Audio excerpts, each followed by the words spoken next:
Hey, this is Steve, and you are listening to the Falafel House Fantasy Football Podcast, a part of the BS Podcast Network. In a world of ordinary fantasy football podcasts, ordinary guys rise up to bring you extraordinary analysis and entertainment. This is the Falafel House Fantasy Football Podcast with your hosts Kevin Cotillo, Sal Lito, and Stephen Marcus.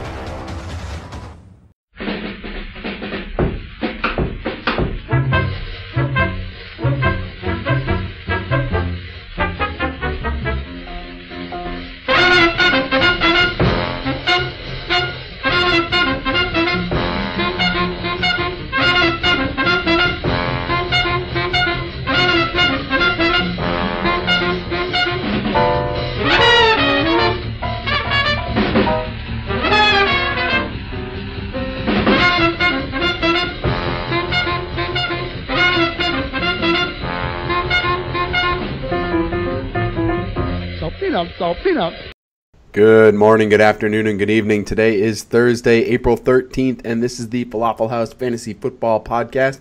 I am your host, Kevin Cotillo, and I have with me, as always, Sal Lito. Free Eli! Free Eli! Listen, every time I say with me as always, it reminds me of Wayne's World, and I feel bad. Because it's like, with me as always is Garth. No? Yeah, well, I like to play the drums. I like to play. Oh, hey, Steve. Steve, how are you? Hey, what's up, guys? Hey, Steve's here, too. Steve Marcus, also here with us. Yeah, I snuck back into this one. Welcome back. Hey, thank you. I don't listen to the rumors that we were trying to replace you. That's completely false and untrue. He said it straight out, Steve. Yeah, well, after you admittedly tried to poison my son, 3-year-old defensive sucker, allegedly, a couple weeks ago. Allegedly, and yeah, allegedly. Sal. He wasn't trying to hurt him. And then all of a sudden, I end up with a sickness that prevents me from being able to come on the pod. I got you guys in my sights, all right? Who would have known you were going to be drinking from his sippy cup, Steve? I like juice. All right? You guys got something against juice? No, nothing against juice. No, but, listen, we figured we'd give you one more shot. We are going to have a guest tonight. All right. So don't screw it up. Okay. All right. Can you handle that? That's all I ask. All we ask is that you don't screw it up. We're going to have to wait and see. Yeah, I guess we will. Spoiler alert, he screws it up. Anyway, come on. No, we do have Matt Waldman coming on the show tonight, which is great because Matt is a very well-known and respected individual in the industry. He has one of the best scouting reports out there for incoming rookies, and it is fantasy-based, and it is phenomenal. I highly recommend checking it out if you haven't already. We'll talk to him a little bit later, but for now, I'm just going to talk to you guys. Is that unfortunate for you? It's very unfortunate for me. I try to hold myself to a much higher caliber, and yet I still end up here every week. Man. Let me tell you how high of a caliber Kev tries to hold him up to. So we get on every week on Skype, and we all have a picture of ourselves. And this week I noticed Kevin's was different. So I said, Kevin, and Steve, I think, was working out some technical difficulties at the time. I said, hey, Kevin, what's with the new picture? He's like, well, we're having Matt Waldman on, and I didn't think sleeveless shirt was a very professional look. So instead I got Kev at work with the ceiling tile right above his head. That's right. A nice button-down shirt that looks a little bit more professional than my my sleeveless tattoo arm shirt or arm picture. So here we go. Be proud to be a slob that you are at home. I absolutely am very proud of my slobbiness. I'm so sad I missed that conversation. I'm so sad. That is unfortunate. I brought it to you, Steve. I knew you'd miss that. All right, can we talk a little bit of football? Because there is some news that's going on this week. So before we get to our guest, let's go over a couple of things. Sal, the big news that I know that you are incredibly intrigued by is Trevor Siemian saying he needed to get rid of the ball quicker, right? That's the big news this week?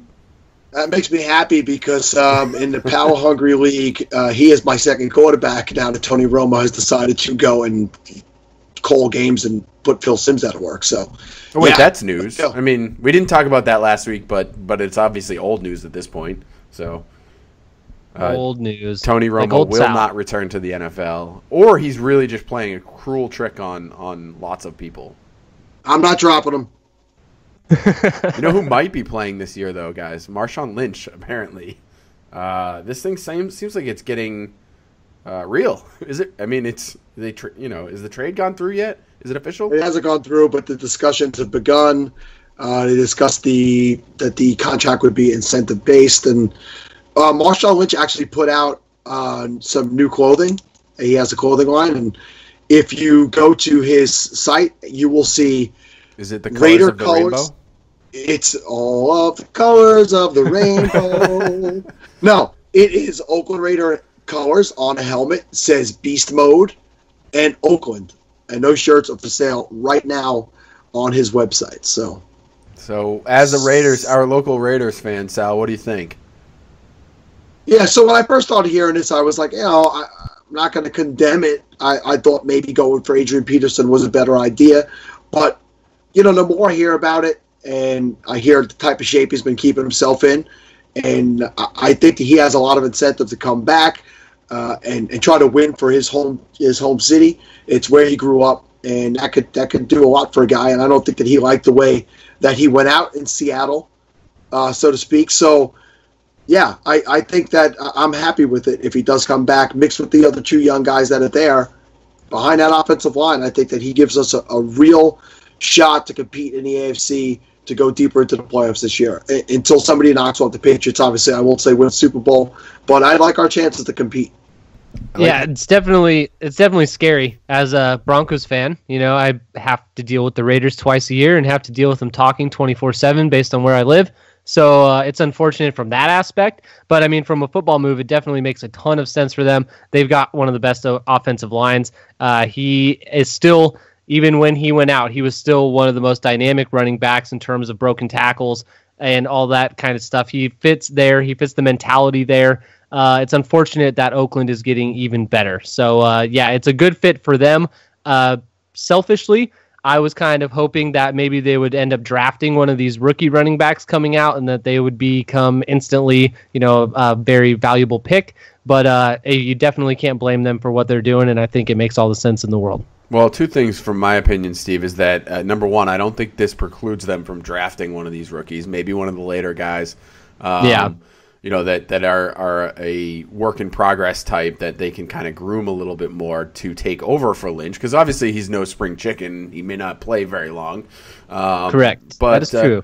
And then beyond that, from a fantasy standpoint, I don't know. I don't know what to do with him now. I mean, obviously, I'm sure guys love him. Nourish him. That's it. Just love him and nourish him.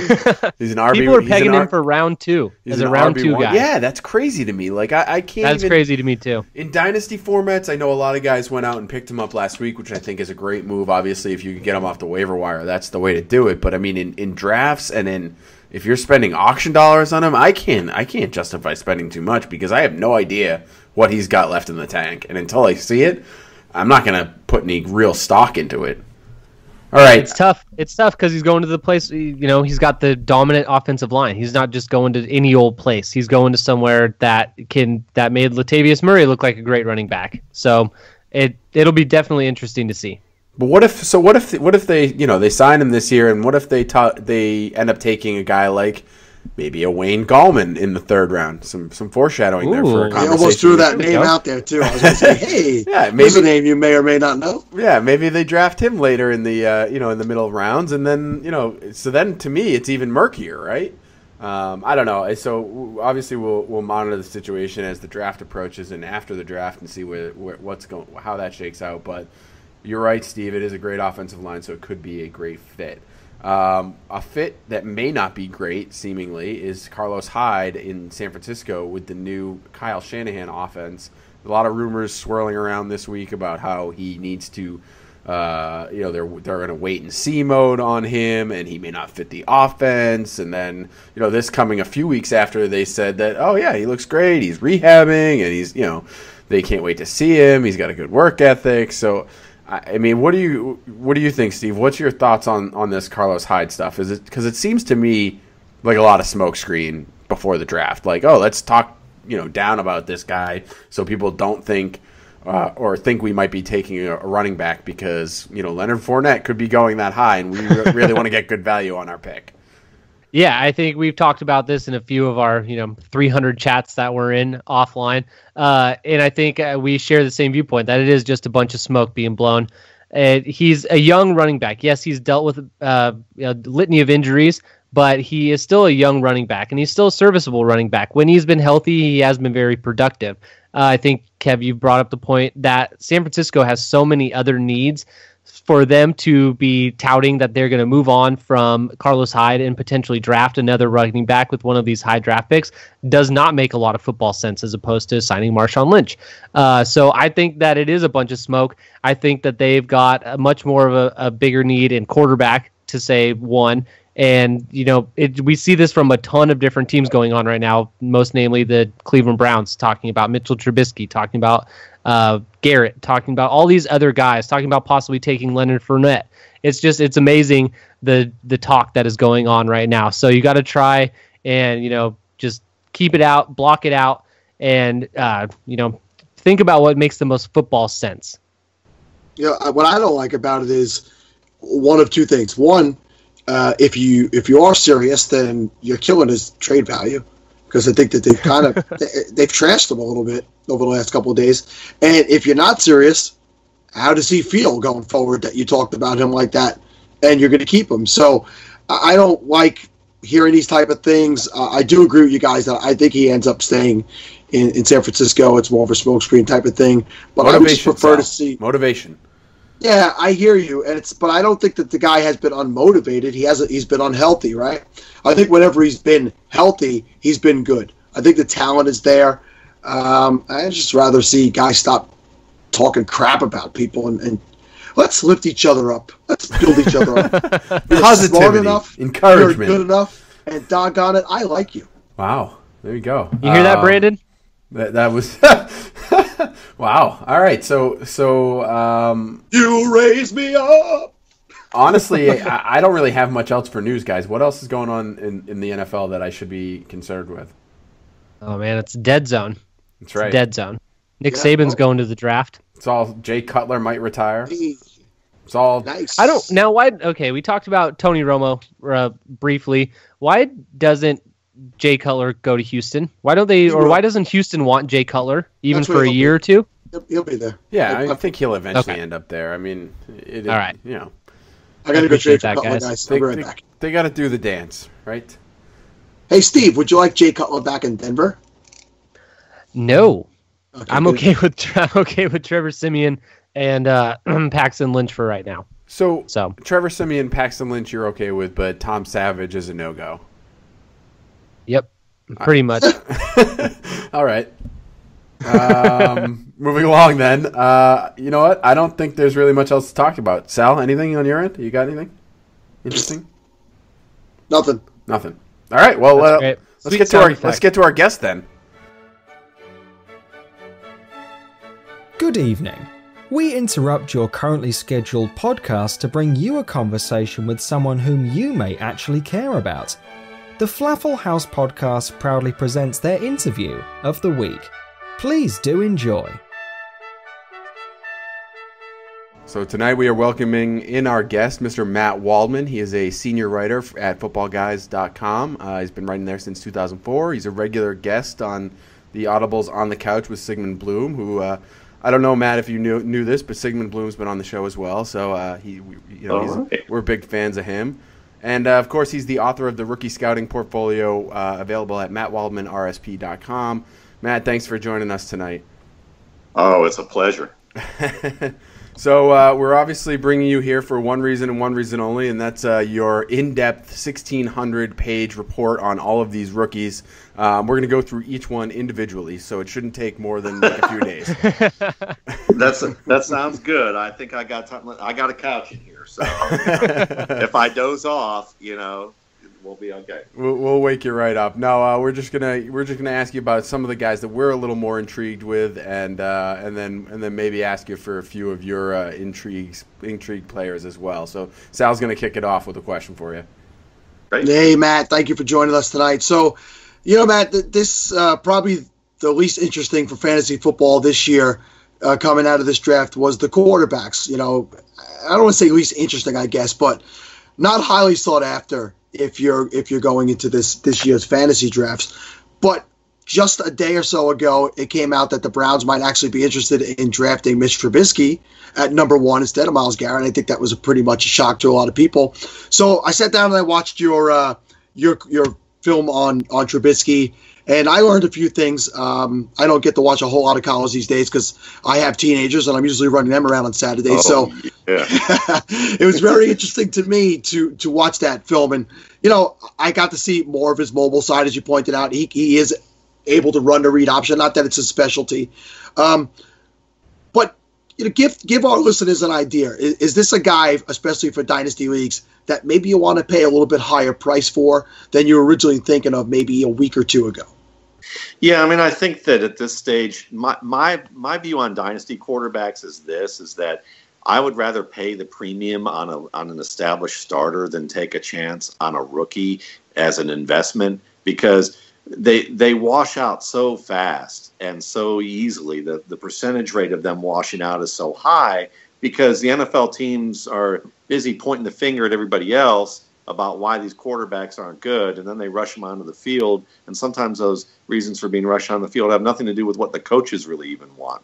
So, you know, when I look at those situations, it just makes more sense to me that, yeah, I may miss out on Andrew Luck or Russell Wilson, but if I can, you know, pay the freight and get a top 5 quarterback, that's fine, because I'd rather bulk up on other positions. But when you look at Trubisky, if you're in a situation where you have the luxury to add another guy, or you're in a deep league where people hoard quarterbacks and it's very hard to trade for them, then it's understandable that you got to start looking at these rookies. And when you look at Trubisky, he reminds me, the best way I can say it in a short way is that he reminds me a lot of Blake Bortles, and I know a lot of dynasty owners will cringe at that.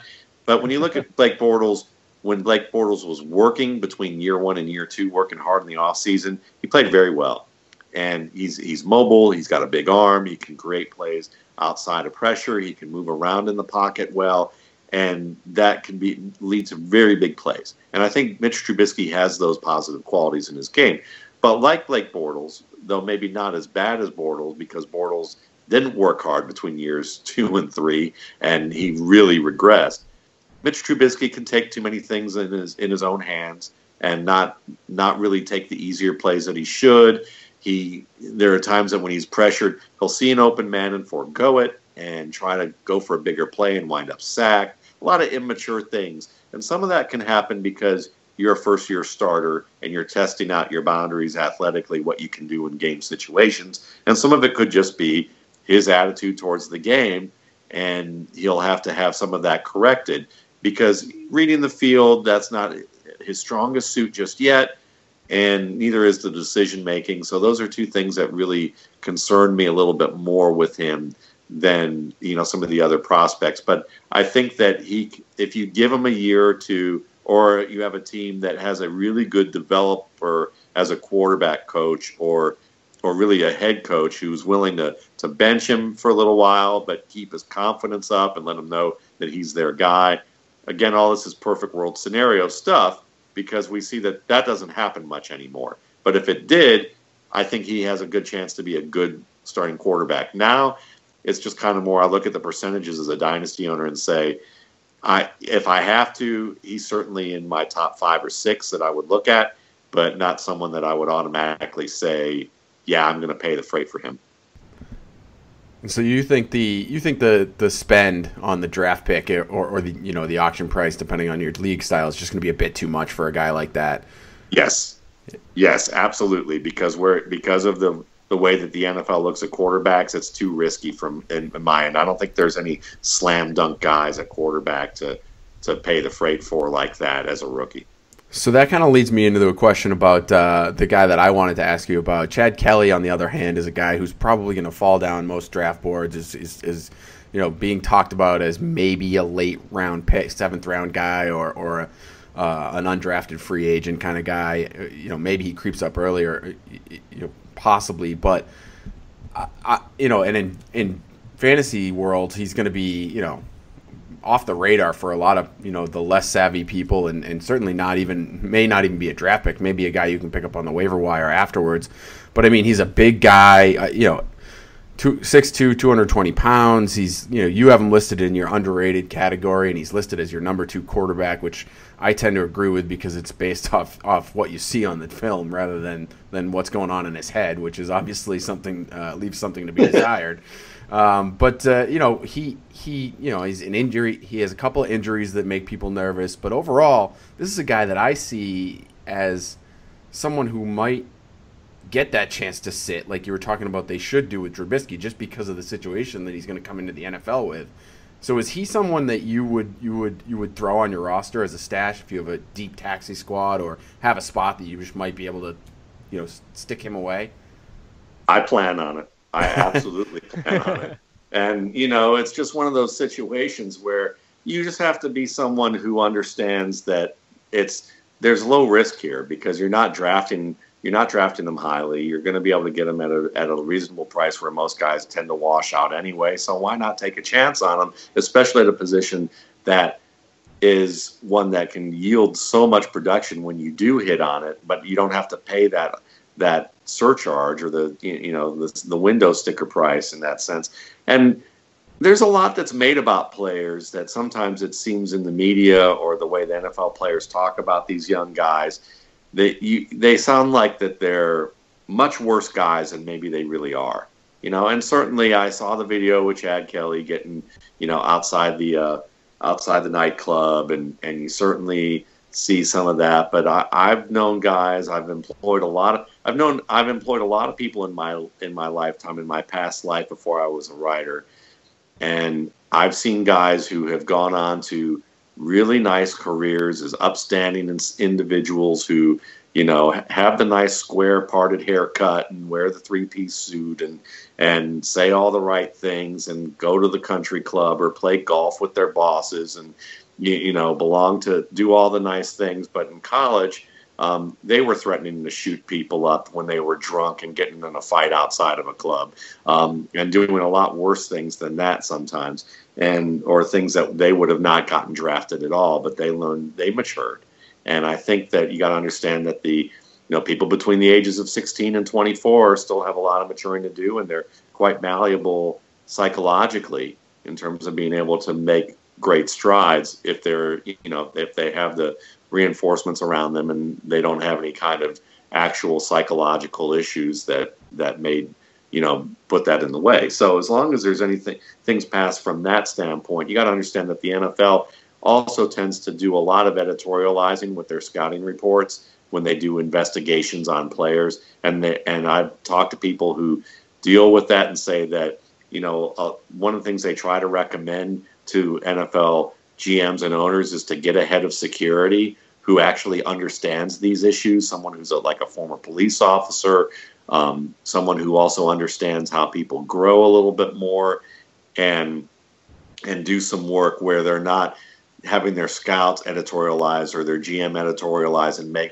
make a decision based on what they hear in the media or what they've uncovered, and don't really have any expertise in the area. And that's why a lot of guys drop. That's why a guy like Arian Foster was considered soft or considered different and didn't like football because he got a philosophy degree because he asked questions, So these are things that happen because some of these guys, they're really good at certain aspects of their job, but then because they get higher up in an organization, they think they're masters of destiny and understand 8 million different subjects because they're not staying at a Holiday Inn Express, but they stayed in the Hilton, or a Ritz-Carlton the last night. So suddenly that means that they're experts in, every field, not just the selected ones on the commercial. So when you look at Chad Kelly, if everything checks out, and it's just about maturity and him having to grow up, the arm strength, the pocket presence,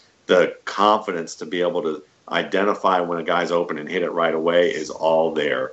That sounds awesome. It seems like a definite deep sleeper. Just to change the gears on you a little bit, Matt, we're looking at a guy like Jamaal Williams, a running back out of BYU. How close is he from being in that top tier of running backs, those 4 guys that we keep hearing their names over and over again? How close is Jamaal Williams being to one of those guys, and what's holding him back from being a part of that group? Yeah, he's pretty close for me, and I think that he might have been even higher on my board if he had.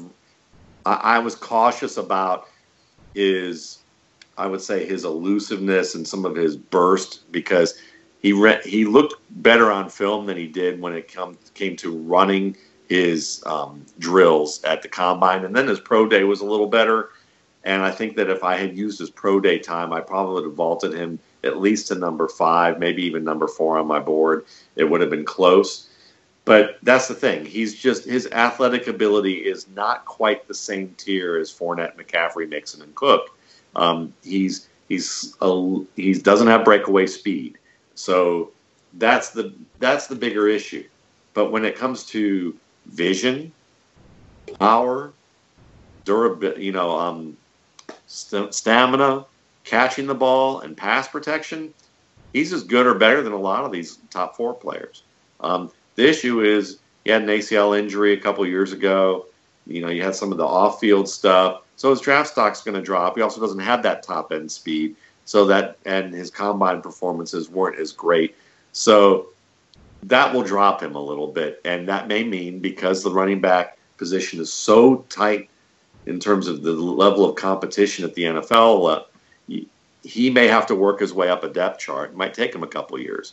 But I like him a lot. I think he can turn out to be one of those guys that surprises and becomes an every down starter in the league or a lead back or contributor. And I've always been that way about players. I mean, I was a big fan of Spencer Ware, Ahmad Bradshaw, players of that ilk who may have been surprising in terms of what they were able to do in their careers, but the talent was always there. They just didn't have all the bullet points to be drafted early, which didn't give them the opportunities early on to earn that trusted role right away. And I think that he's probably going to be a guy that may go in the 4th or 5th round, maybe even the 6th round. And that's just my guess.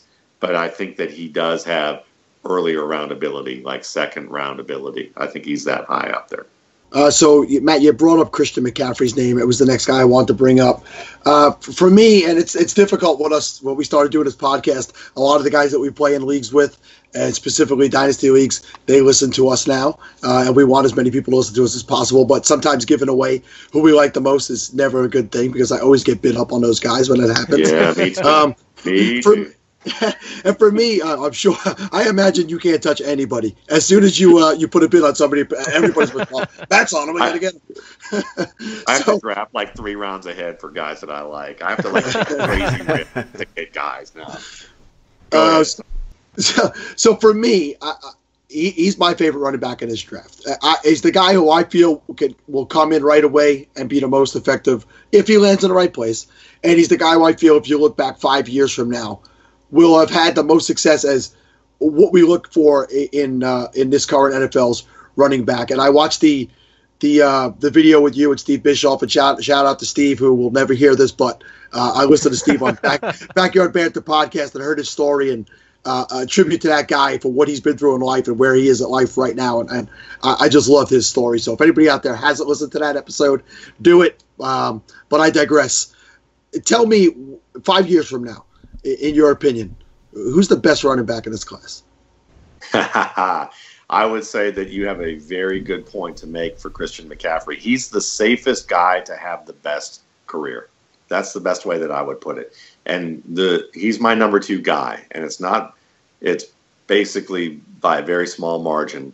And the reason he's my number 2 guy only is because I think that if you take Leonard Fournette and put him in the perfect fit of a system, and I don't know why a team wouldn't do this with him, but they will probably, and then we'll be lamenting Leonard Fournette. But I would, if they put him in a downhill, gap scheme where he just, he's working downhill without much having to change direction, what he can do as an all-around player is fantastic.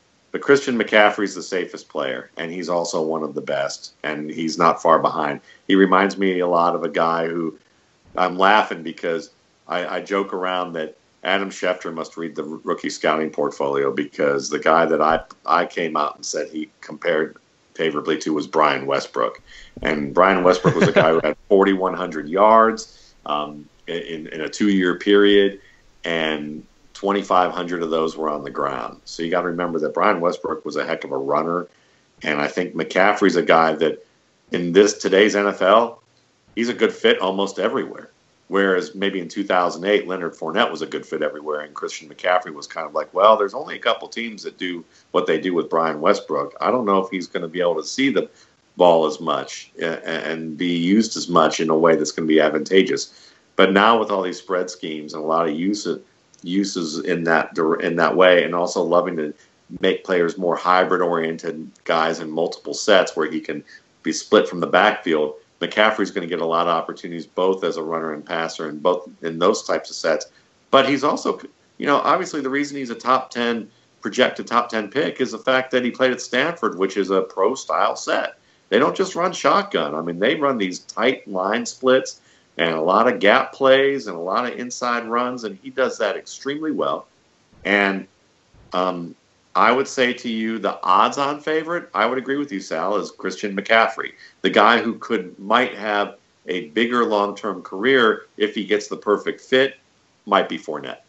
So one of the guys that I want to ask you about is another guy. You'll notice a trend with me. I'm kind of targeting the lesser-known guys here, and because I'm looking for values when I'm going through these rookies. Mostly because I think in most of my leagues I've traded away my top picks. So Wayne Gallman is a guy obviously played for the national champions. A little overshadowed by Deshaun Watson and Mike Williams, but personally, I just feel he's a good, solid runner that could have a better pro career than a college career in my mind. He's the type of guy, he's not very fast, but he's big, he's very solid, runs well. I think he has better vision, at least in my mind, than most people give him credit for. He's he's 9th on your list, so I think you're a little higher than most maybe, but he's a guy to me, like I said, I think if he comes in, finds a decent team that lets him work in slowly and sort of build up, he could eventually become something that most scouts that I'm seeing aren't expecting out of him. Do you have that kind of feeling with him? Is he a guy that you think might be a sleeper, or is he what he has been his whole career so far? All right. Well, first of all, here's the thing. I'm gonna put you guys on the spot a little bit, but this is a weird question, but you'll see where I'm going with it. Would you guys feel comfortable about doing a contest to give away a free rookie scouting portfolio? Absolutely. Yes.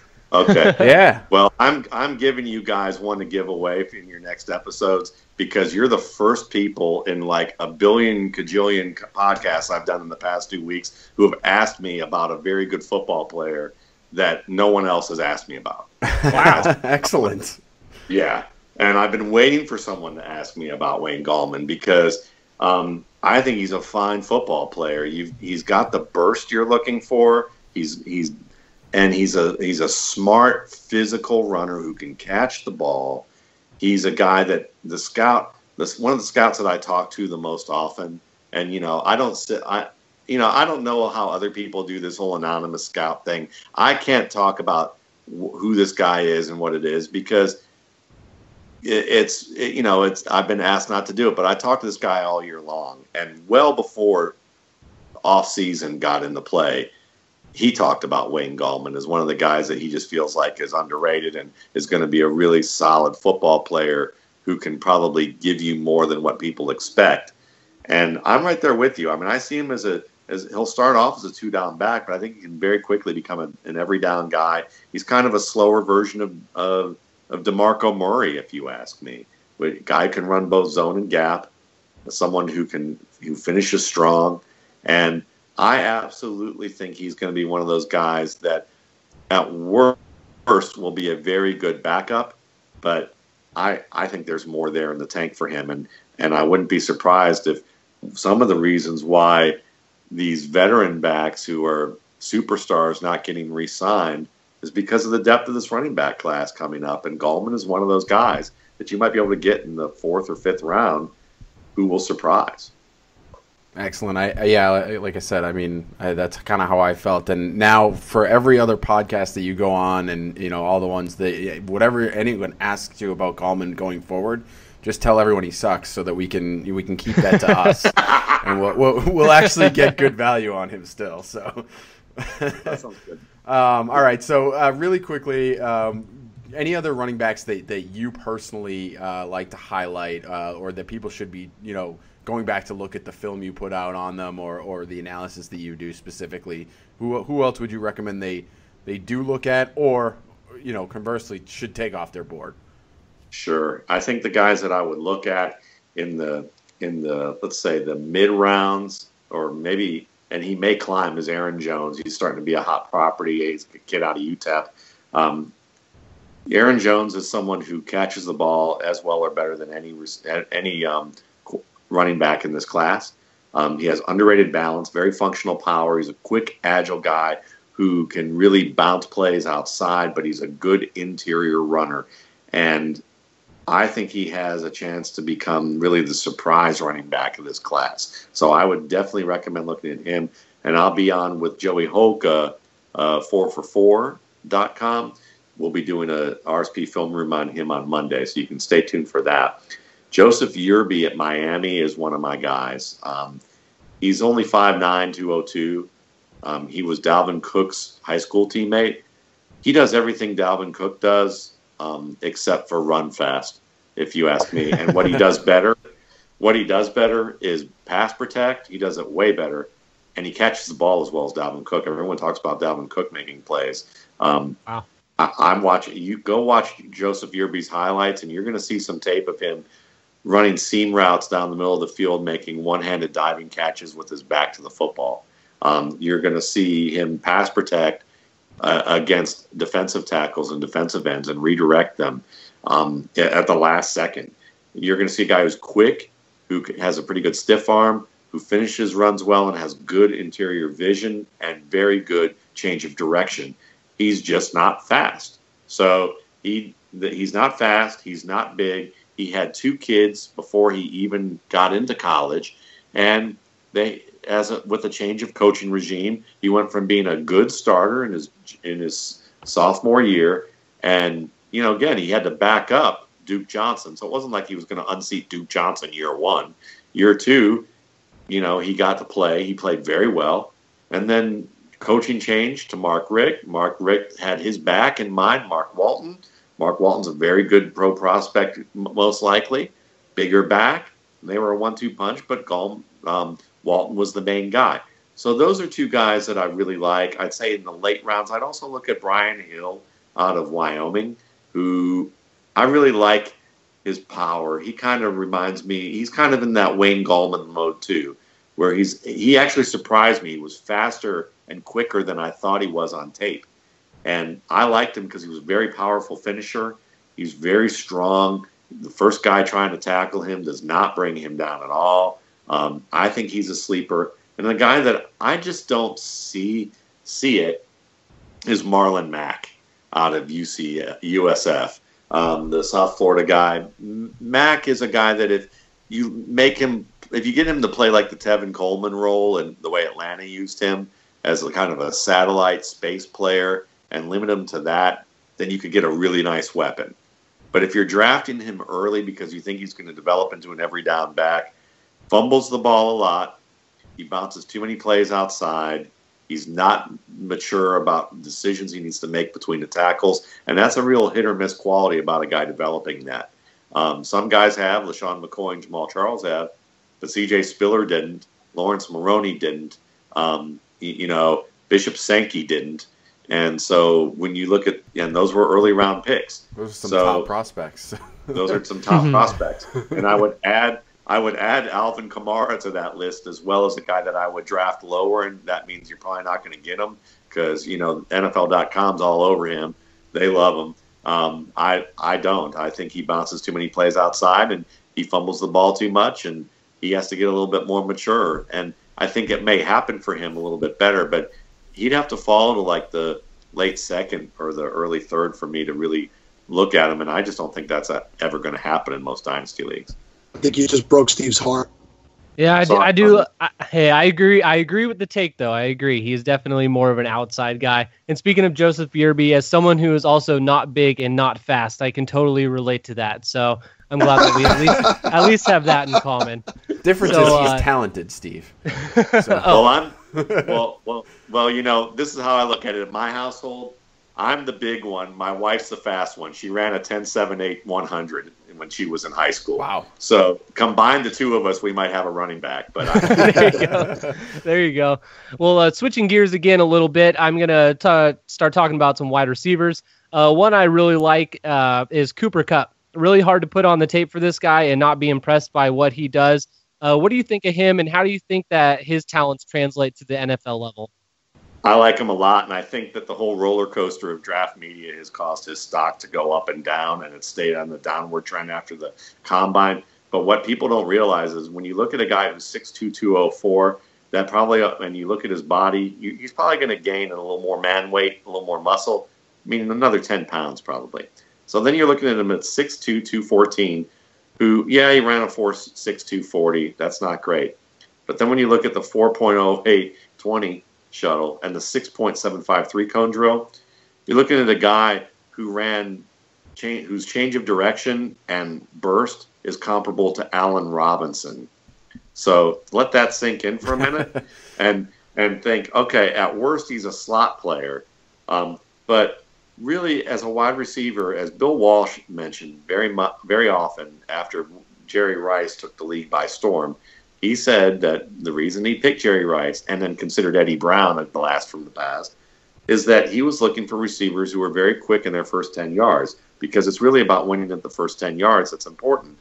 And when you look at Cooper Kupp, not only does he have that initial burst and change of direction to win in those first 10 to 15 yards, but man, does he separate at the line of scrimmage well as in terms of being technically sound. He has a ton of different good release moves already in his library. He's very physical after the catch with a stiff arm. He's a guy that when I watch him at the Senior Bowl, I've been to the Senior Bowl I think now since 2008 maybe, and the most realistic drills that they run are the wide receiver cornerback press cover drills, and they've been doing this more often. The teams have been doing this more often where they've gotten smart and put cones on either side of the areas that have a tight boundary, so the receivers can't go too far laterally to separate. They have to really win using their hands or using a good set of moves. And I've never seen a receiver at the Senior Bowl use as many moves to win on different cornerbacks in different ways repeatedly almost every time the way that I did with Cooper Kupp. I'm very impressed with him. I don't know if he's going to be an outside receiver full-time with the team, but I'm definitely going to be keeping my eye on him and wanting to draft him wherever I can get him, because I think he can become a high-catch guy and may end up surprising. Akeem Nicks didn't have a high 40 time. Anquan Bolden didn't have a high 40 time. Didn't have a good 40 time either. So 40 time can be a little overrated if the other areas compensate, and they really do with Kupp. Great. All right, so we know we're getting down to the end of the time here, so there's one guy that we have to ask you about, because the three of us on this program, we talked about a little off air, love this guy. When you watch Carlos Henderson on film, I mean, explosion is the word I think most of us use on a regular basis. You have him as a starter in starter category for elusiveness, balance, vision, and power in the RSP, and I mean, some of the stats are impressive that you had in this. 48 missed tackles on 81 receptions, just to give you an idea of how many times he makes guys miss. Give us your quick thoughts on him, and then maybe, finish out wide receivers with a couple of guys you like and don't like. Sure. I mean, with Henderson, I look at him as a guy that can start off as a situational scheme fit player and be very productive if he lands in the right spot. But may need a little bit more time to develop into a complete receiver. But I think the potential is there for him to do that. He reminds me of an older player by Chris Chambers, when Chris Chambers took the Storm in Miami, or even Golden Tate. He could develop into that kind of a player. And we were just watching him, Josh Norris and I of Roto World, just before this podcast. We were doing an RSP film room on him, which should be out in the next couple of days, so you can stay tuned for that. But it's the thing that Josh really highlighted that I hadn't really noticed. Was how he didn't even make a move to change direction. Like he didn't have any stutter steps. As soon as he got the ball, he would plant or just, lean on one foot and go. And that's a very impressive thing in terms of that ability to make the first man miss, because his agility times and his initial acceleration weren't great from a combine standpoint, but his broad jump was fantastic. And I've always joked around that the broad jump is really a heuristic for how Barry Sanders are you. And there's only one Barry Sanders. And so it's, but at the same time, when you watch his film, you see that broad jump of being able to explode and change direction fast from a standing position and without having to make a move or move your feet other than one time, that's there for him. So it works for him. Just the question is how much that's going to work. So I like him. I think he can develop because he does make plays in tight coverage. He can win the ball in high traffic areas, and he shows some skill as a zone route runner, and I think he shows some skill as a fade route runner, which is really nice for a 5'11" guy. A guy I like more who's in the same vein as Ardarius Stewart. I think that he's more physical. I think he's got better downfield speed. I think he's a better pass catcher in tight coverage and in difficult situations. So I'm more and I think Stewart is also such a fine blocker that you can use him in ways that he's 5'11", 204, but he plays like he's 224. So it's, he's a fun guy. I would say D.D. Westbrook's another guy I really like out of Oklahoma. I think that he's a smaller guy but wins the ball well. Reminds me a lot of T.Y. Hilton in a lot of respects. D'Angelo Yancey as a late round guy, he's 220. I thought this was, when I first did a little profile for him in the summer, I thought he was about 204. He's 6'2", 220, and he runs a 4.48 40, and he's got some really good change of direction. And I like what he does as an intermediate and deep threat. I think that he could really surprise as an undrafted free agent. And then Noah Brown is a very intriguing guy who's very physical, makes plays in coverage in ways that he shouldn't catch the ball that way. And Ohio State said last year before he had an injury and he missed the season, not last year, but 2 years ago, that 2 years ago in summer camp, he was uncoverable. I believe it was Eli Apple who said that Noah Brown was uncoverable. And that was, and he was going to have a big role with the team. You got to remember, they had Curtis Samuel. They had Mike. They had our, who's our man, Mike Thomas. They also had Jalen Marshall on that team at that time. And Noah Brown was uncoverable. So those are guys that I really like. A guy that I would say that I'm probably lower on than many, when we look at their overall skills. I mean, I don't think there's anybody that I would totally just say, no, don't take him. But Katie Cannon's a guy for me that I really want to like. But I joke around. His nickname for me is Box of Chocolates because you never know what you're going to get out of him. He's like, one play, he's a superstar. The next play, it's not consistent. If he's consistent, look out. But he's a guy that I want to wait till the end of the draft, late rounds, after round 5 or later if I could get him. I don't know if that's going to happen though. All right, Matt. Well, we appreciate you coming on. We know you got to run because you got to keep the tour moving along. You can find Matt at Matt Waldman on Twitter. You can find him at thefootballguys.com, and definitely go to mattwaldmanrsp.com and check out the rookie scouting report or portfolio, I should say. Is there anything else that you need to plug or talk about or anything like that? No, I appreciate it. It was a lot of fun coming on, and I would love to come on again if you guys have the opportunity, and it was great. No, we appreciate it. Thank you. We will definitely take you up on that offer. So we appreciate it, Matt. Thanks, and have a great night. Hey, you too. Hey, thank you, Matt. Hey, thank you. All right, big thanks again to Matt Waldman. Really appreciate him coming on, and great of him to give us the opportunity to give away the rookie scouting, I always say report. It's not a report. But But go to mattwaldmanrsp.com while we figure out what contest we're gonna do to give that one away, and buy it instead, because you should. Kev, I felt like he really liked us. Well, I mean, clearly he thought he found my questions to be intelligent and you asked that you had. I mean, the Goldman was a great call. I mean, he really praised you on that, and I'm sure you were sitting there with your pants moving when it happened. But I would like to say you didn't get all the way down to the bottom of your list, and the last guy you had to bring up was who, Kev? Sheehan. And I think that you did that on purpose because there's rumors that the Giants might take him on day 2. And I think he did it on purpose because you know how much I love my man Jamaal Adams. So just back off, man. Just back off. No, I agree with you. He could, he could creep into the Jamaal Adams category. No, Adam Shaheen is a guy that I'm very interested in as far as as a prospect for the tight end. He's obviously, I think Matt Waldman has him as a number 6 tight end in his portfolio. So. I mean, he's 6'6", he's 278, he's got a huge frame, big hands. He was a basketball player, so he's got the quick feet.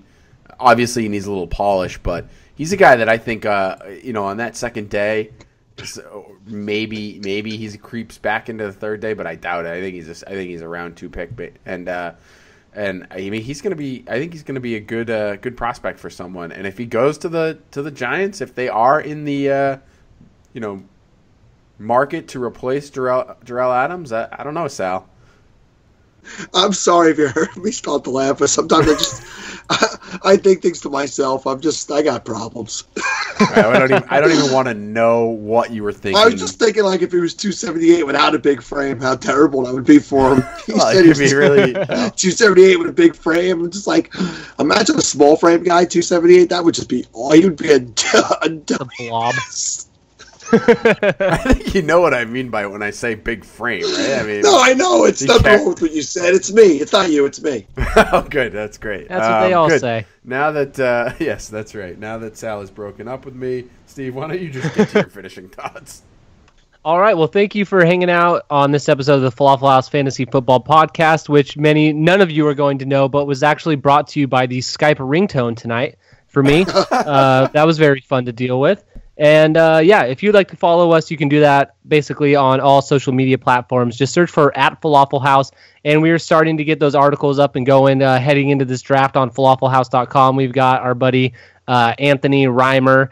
He is putting out some content for us on falafelhouse.com and some good stuff. So go ahead and check those articles out. And it recently came to my own attention. I noticed it myself, and none of my 3 children listen to this. My son does sometimes, but he's still too good for me. I always seem to bring up my older 2 kids and never mention my 12-year-old daughter. So I do have 3 kids. Yeah, I have 3 kids, and so to my beautiful young daughter Carly, who I forgot to mention when I was on the Backyard Banter podcast, and I forgot to mention last week when I brought up my kids to Nick Whalen. I'm sorry, dear. You'll never hear this, but know in your heart that Daddy loves you. And other than that, remember, guys, we are a part of the Dynasty Happy Hour podcast network. So go to dynastyhappyhour.com. Check out those guys. Check out all the other podcasts that are up there. A great group of guys. We're all trying to help each other out, get ourselves and our names out there. So check that out if you guys have the time. And if you don't have the time, listen while you're sleeping. Yeah, it really all we want is to click. So, yeah, just put it on and fall asleep. That's fine. Just don't do it while driving. That would be bad. For me, I just want to say I want to thank Matt Waldman again for coming on. I was going to go with the Dynasty Happy Hour stuff, Sal, but you took it, so that's great. So I'll plug myself. Yes! I wrote an article. Whoa. Do not plug Do you use like a thumb for that, or like what do you do with that? Right? What is wrong with you guys tonight? I wrote an article for DynastyFootballFactory.com about how to start up a dynasty, some strategies when you go into a new startup, how you might want to build your team. So go over there and check that out. I would appreciate it if you click on that link as well. And let's see what else we got. I think that's it. We will be back next week. We will talk about how we will give away a Matt Waldman rookie scouting portfolio. And until then, Steve, by the way, I just want to let you know, What's up? Sal sucks at hitting the button, so I appreciate, I could plug myself though. Nick we did tried, pretty good. We tried to Did pretty good hit last night. Nick did it last week. Yeah. So anyway, I'm glad you're back. You do have one important job, so why don't you go ahead and hit the button?